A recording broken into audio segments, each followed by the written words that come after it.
વ્રજેશથી છે. એટલે જ એમ તો ગોપી ગીતના પહેલા જ શ્લોકમાં ગોપીજનો કહે છે ને, વ્રજની મહાત્મ્ય કહેતા, જયતિ તે અધિકમ જન્મના વ્રજ, વૈકુંઠાદ અધિકમ. પ્રભુ પ્રગટ થયા એટલે વૈકુંઠ કરતા પણ અધિક શોભા થઈ ગઈ વ્રજની. એક ઊંધો બીજો અર્થ એમ આચાર્યોએ કર્યો કે વ્રજમાં પ્રગટ્યા ને એટલે પ્રભુની શોભા વૈકુંઠનાથ કરતા અધિક થઈ ગઈ. આ વ્રજને કારણે પ્રભુનું મહાત્મ્ય છે. એક અર્થ એમ કર્યો આચાર્ય કે એમ તો અનેક જગ્યાએ પરમાત્માએ જન્મ લીધો છે. તમે દરેક અવતારોને જુઓ, ઘણી જગ્યાએ પ્રગટ્યા, પણ આવું મહાત્મ્ય ક્યારે નતું થયું. આ તો વ્રજમાં પ્રગટ્યા ને એટલે લોકો કૃષ્ણ કૃષ્ણ કૃષ્ણ કૃષ્ણ કૃષ્ણ કરે. એનું મહાત્મ્ય પ્રભુનું એટલા માટે થયું કારણ કે વ્રજમાં એનો જન્મ છે, વ્રજની મહત્તા કરી. તો વ્રજેશ આ પહેલું તત્વ. બીજું તત્વ વ્રજભૂમિ. ભૂમિની મહત્તા, એમાં પણ વન, ઉપવન, પોખર, વૃક્ષ, કુંડ, પહાડી. આપણે આગળ ચર્ચા કરીશું. વ્રજમાં કેટલી વસ્તુઓ આવે છે. આપણે યાત્રા કરવા જઈએ ત્યારે આ બધાની ચર્ચા હોય છે અને દરેક સ્થાનમાં પ્રભુની કોઈ ને કોઈ લીલા છે. ભૂમિની મહત્તા, વ્રજભૂમિ. પેલો વ્રજ, વ્રજેશ, બીજું વ્રજભૂમિ.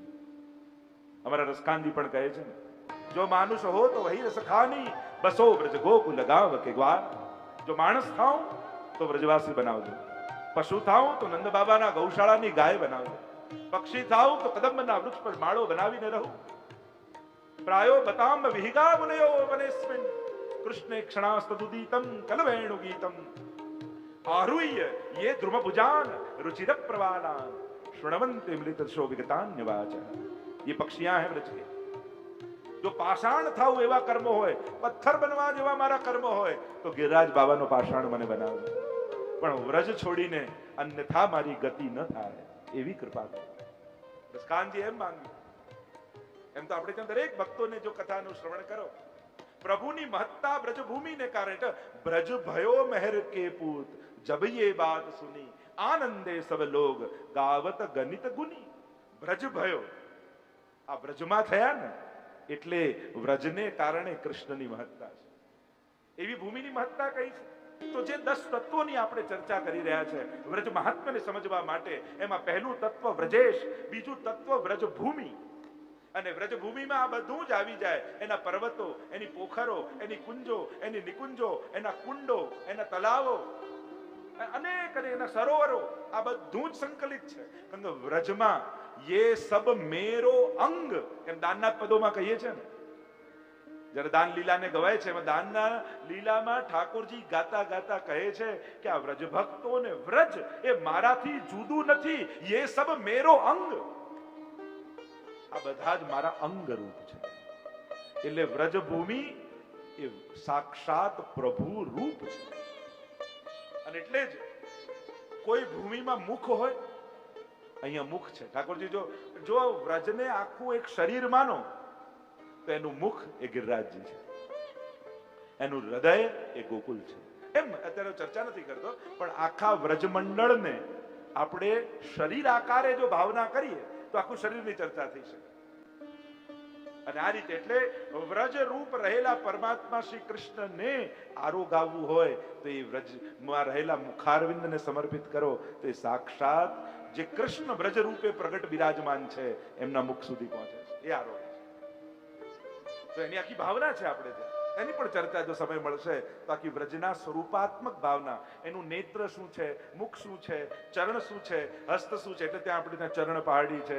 આ બધા જ આખું તમને ચર્ચા કરી શકો આખા વ્રજ મંડળની સ્વરૂપ આકારે. એમ વ્રજનું સ્વરૂપ, વ્રજભૂમિનું સ્વરૂપ, એનો ભૌતિક આકાર એક કમળા આકાર છે.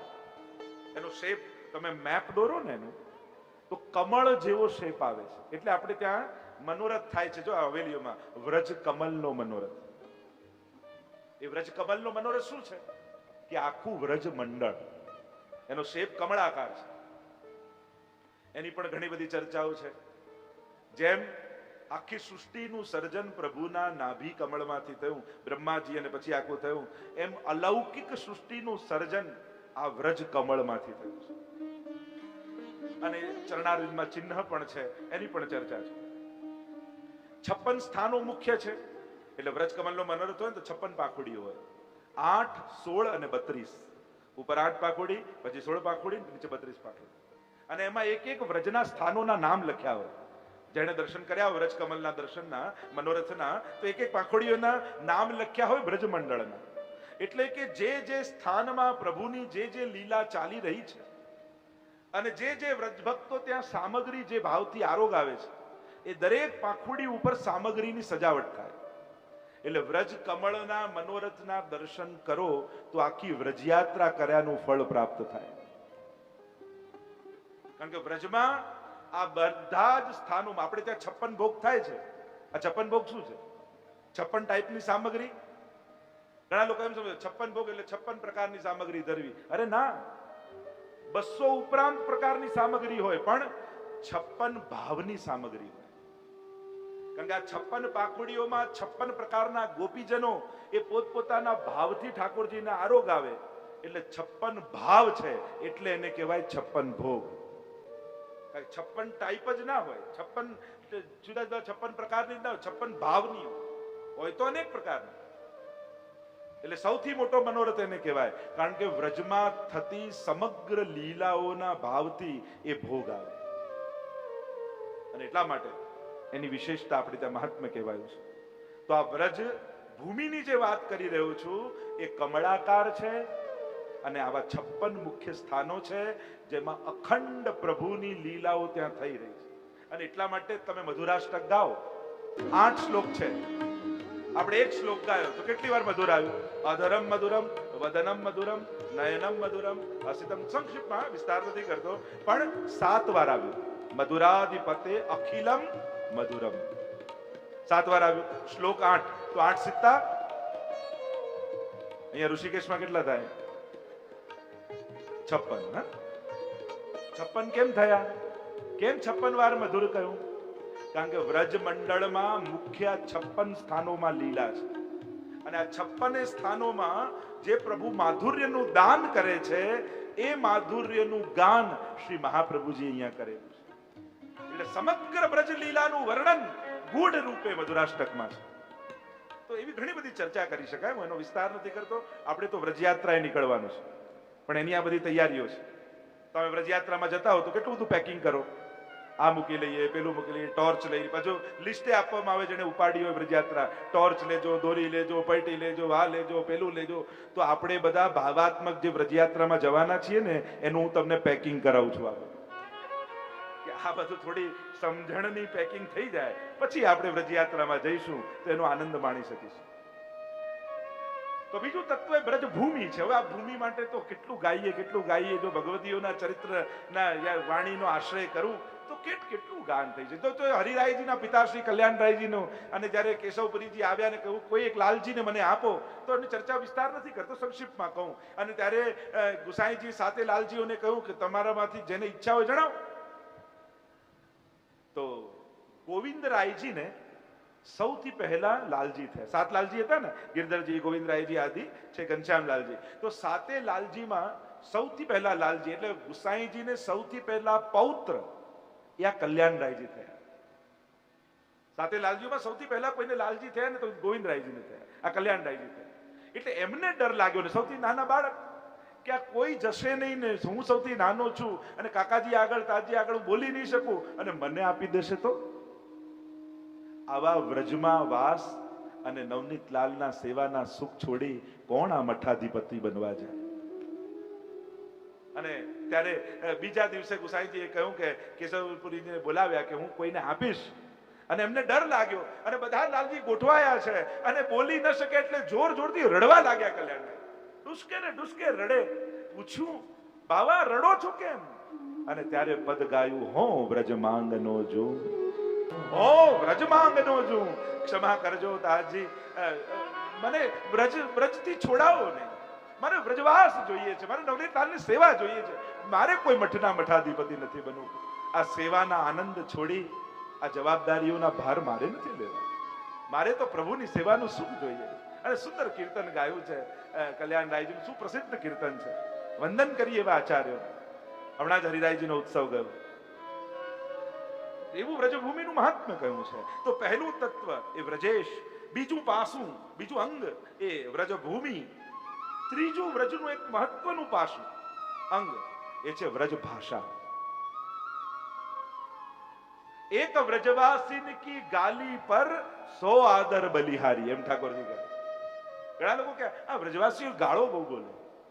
આ એટલા માટે બોલે કે ઠાકોરજીને ગમે છે બહુ વ્રજવાસીના મુખે સાંભળવું.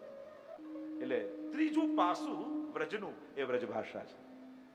અને આપણા અષ્ટસખાનું સાહિત્ય તો આપ જાણો જ છો. અને કેવલ અષ્ટસખાનીઓ, મહાપ્રભુજીએ પણ વ્રજ ભાષાનો પ્રયોગ કર્યો છે. ક્યારે?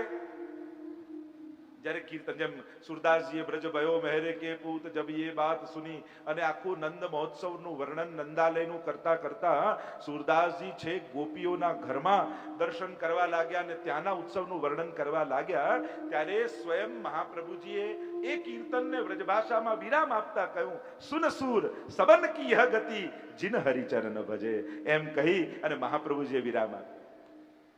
યા કોણ यह ખેલવે કી બાની, જયારે પરમાનંદાજી પેલું એકે વસ્ત્ર ન રહ્યું, પેલી રાણી આવીને કે શ્રીનાથજીના દર્શન તો કરું પણ મારા મલાજો રાખીને રાણીને એ રીતે મારું ચાદર છત્ર ચમર બધું સાથે હોય ને પછી દર્શન કરીશ. પ્રભુ કે આવા તો દો એકવાર, પછી જોઉં છું. એ એના પ્રકારથી આવે ને હું મારી રીતે દર્શન આપીશ. આવ્યા ને ઠાકોરજીએ સાંકળ ખોલી દીધી, એવી ભીડ આવી કે એકે કપડું ન રહ્યું. અને અહીંયા કીર્તન ગાતા ગાતા ભક્તે ગાયું કે કોની યહ ખેલવે કી બાની, પ્રભુ આ કોઈ રમવાની રીત છે? ત્યારે મહાપ્રભુજી કહે, ઠાકોરજી મેં દોષ દર્શન નહીં કરનો, કહ્યું ભલી યહ ખેલવે કી બાની. પ્રભુ આપ જે કરો ને તો સારું જ કરો, આપનું રમવાની રીત તો બહુ સારી છે. જેના પર જે રીતે કૃપા કરવી જોઈએ ને આપ એને એ રીતે જ કૃપા કરો છો. એટલે કે આપણે લૌકિક ભાષામાં કહીએ ને, જેને જે ભાષા સમજાય એ ભાષામાં સમજાવો. આ અમારો કૃષ્ણ એવો જ છે, વ્રજનો વ્રજેશ એવો છે અમારો. મેં કીધું ભગવાન પરમાત્મા ઈશ્વર કરતા અમારો વ્રજેશ કંઈક જુદો છે. એ જેને જે ભાષામાં સમજ આવે ને એને એ ભાષામાં સમજાવે. પૂતનાને એની ભાષામાં, અઘાસુરને એની ભાષામાં, ગોપીઓને એની ભાષામાં, સખાઓને એની ભાષામાં, દેવતાઓને એની ભાષામાં, ઇન્દ્રને જે ભાષા સમજાય અને બ્રહ્માજીને જે ભાષા સમજાય, જેને જે ભાષામાં સમજ આવે એને એ ભાષામાં સમજાવે. એવો અમારો આ વ્રજેશ છે. ચોથું પાસ, પહેલું વ્રજેશ, બીજું વ્રજભૂમિ, ત્રીજું વ્રજ ભાષા અને ચોથું વ્રજભૂષા. એટલે જ વ્રજયાત્રામાં જઈએ ને પછી આ ધોતી બંડી વ્રજવાસીનો વેશ પહેરી લેવો. કારણ કે જેટલું ભાષાનું મહત્વ છે એટલું જ ભૂષાનું પણ મહત્વ છે. એટલે આપણે ત્યાં કહ્યું સેવામાં જાઓ તો આ ધોતી બંડી પહેરો, કે સાડી પહેરો. આ આગ્રહ કેમ છે? તમે લોકો કરો જ છો, કઈ નવું નથી કરતા. તમે જેમ રમવા જાઓ તો સ્પોર્ટ્સના કપડાં પહેરો છો, તમે હિલ સ્ટેશન પર જાઓ તો એવા વસ્ત્રો લો છો, તમે ડેઝર્ટમાં ફરવા જાઓ તો એવા વસ્ત્રો લો છો, તમે દરિયા કિનારે જાઓ તો એવા વસ્ત્રો લો છો, એ રીતે જ મોર્નિંગ વોક કરવા જાઓ તો એવા વસ્ત્રો પહેરો છો. એમ સેવામાં જાઓ તો એને માણી શકાય એવા વસ્ત્રો પહેરવા. એમાં કોઈ રોકેટ સાયન્સ નથી. ઓ આ પુષ્ટિ માર્ગનો આવો નિયમ, આ કોઈ પુષ્ટિ માર્ગનો નિયમ નથી. આ કોમન સેન્સની વાત છે. તમે જે કાર્ય કરવા જાઓ છો એને પૂર્ણ રીતે માણી શકો એવા વેશ ધારણ કરીને જાઓ. તમે પ્રભુ પાસે વ્રજનો આનંદ લેવા જાઓ છો. જા ધનતે ગોકુલ સુખ લૈયત, સગરે કાજ સવારે, ધર્મ હિતે પાયો યહ ધન, ધર્મ હિતે પાયો, નીકે રાખ યશોદા મૈયા, નારાયણ બ્રજાયો. આ ત્રિલોકનો નાથ તારું બાળક બની તારા ઘરે આવ્યો છે, તો વ્રજવાસી બની અને વ્રજેશનો આનંદ લે. અને એટલા માટે સેવામાં આ વસ્ત્રો પહેરવા, કારણ કે વ્રજભક્ત બનીને સેવામાં જવું. એટલે આ વ્રજની ભૂષા ધારણ કરીને જવું, જેથી તમે વ્રજેશનો એક વ્રજભક્ત તરીકેનો આનંદ લઈ શકો. એના માટે તો પાંચમું તત્વ એ વ્રજભૂષા છે. જો ઠાકોરજીની ભૂષા જુઓ, ગોપીજનોની ભૂષા જુઓ, પ્રભુની ભૂષાની જો ચર્ચા કરીએ એટલે પ્રભુના વસનમ મધુરમ. આપણે ત્યાં આખું જો વસ્ત્રનું સાહિત્ય તમે સેવા પ્રકારમાં જોવા જાઓ, પણ ચલો એ ચર્ચા ન કરતા. અને તાજ બીબીના વિનંતીથી ઠાકોરજીએ જામા આદિ ધારણ કર્યા હતા, ચાકદાર ને આદિ ધારણ કર્યા. એની વિનંતીથી ભક્ત યવન હતી છતાં એની વિનંતીનો સ્વીકાર કર્યો ઠાકોરજી. પણ અહીંયા વ્રજની ભૂષા જોવા જાઓ તો એક છે સંસ્કૃત સાહિત્યમાં જે ભૂષા મળે છે અને બીજું એક લોક સાહિત્યમાં જે ભૂષા મળે.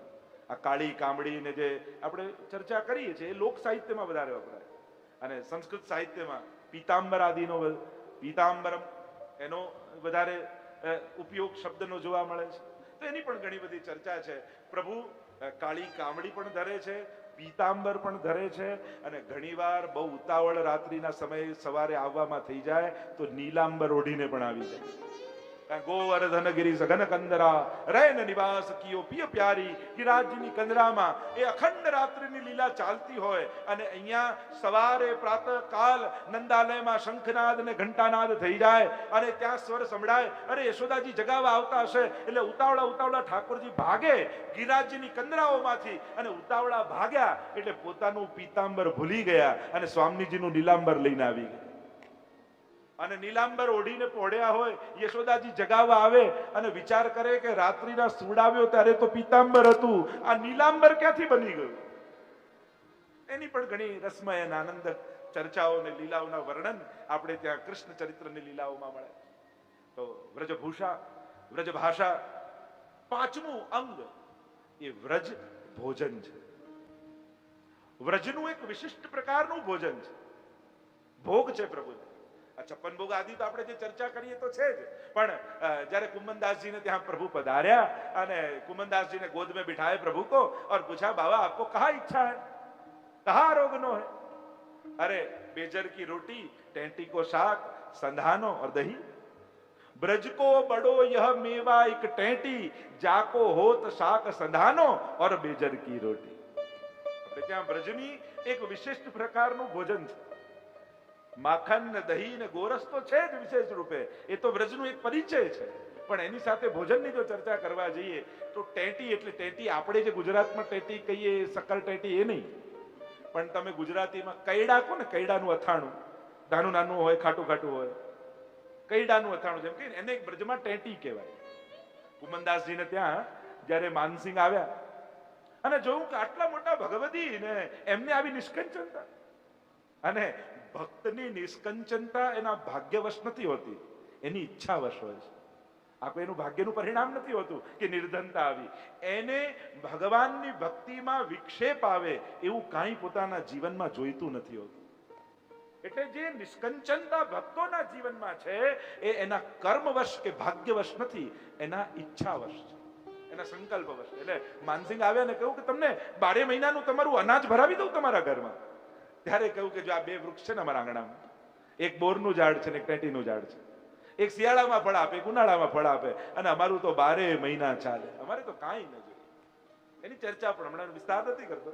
તો બ્રજ કો મેવા यह एक ટેટી, તો બ્રજનું ભોજન. એટલે જ શ્રીનાથજીમાં પણ આજે પણ રોજ ટેટીનું સંધાનું ઠાકોરજીને ધરાય છે, બેજરની રોટી ધરાય છે. આ બધું જ ભોગ આવે છે વિશેષ રૂપે. આ ગોરસ આદિ ધરવામાં આવે છે. તો વ્રજનું ભોજન એ પણ મહત્વનું છે. બીજું એક પાસું જો જોઈએ તો એ છે બ્રજની રજ. બ્રજની મહત્તા એના રજથી છે. એની પણ ઘણી ગાથા હું થોડું સંક્ષિપ્તમાં આગળ વધું.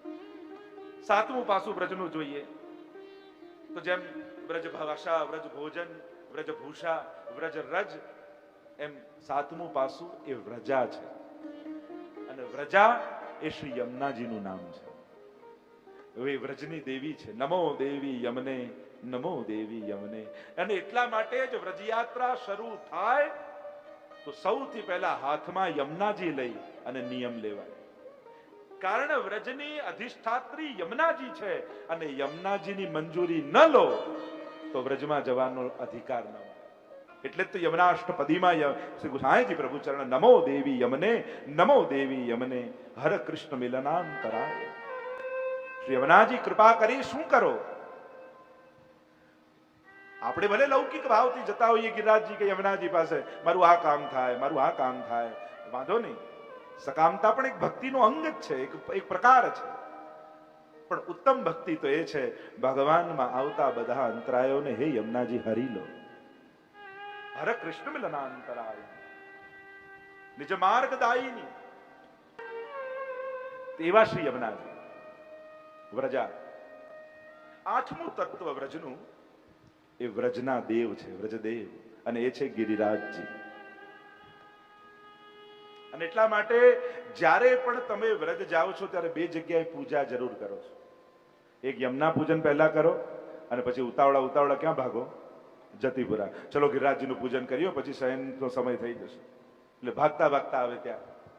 કે વ્રજના દેવી જો યમુનાજી છે તો વ્રજના દેવતા શ્રી ગિરિરાજજી છે.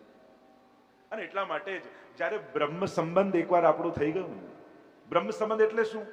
સીધી સાદી ભાષામાં આપને સમજાવું તો વ્રજભક્ત બનવાની પ્રક્રિયા, વ્રજની ભક્તિમાં પ્રવેશ કરવાની પ્રક્રિયા, વ્રજભક્ત બનવાની પ્રક્રિયા. અને એકવાર બ્રહ્મ સંબંધ લઈ તમે વ્રજભક્ત બન્યા પછી આપણા કુળદેવતા ગિરિરાજજી અને કુળદેવી શ્રી યમુનાજી છે. વ્રજભક્ત થઈ ગયા ને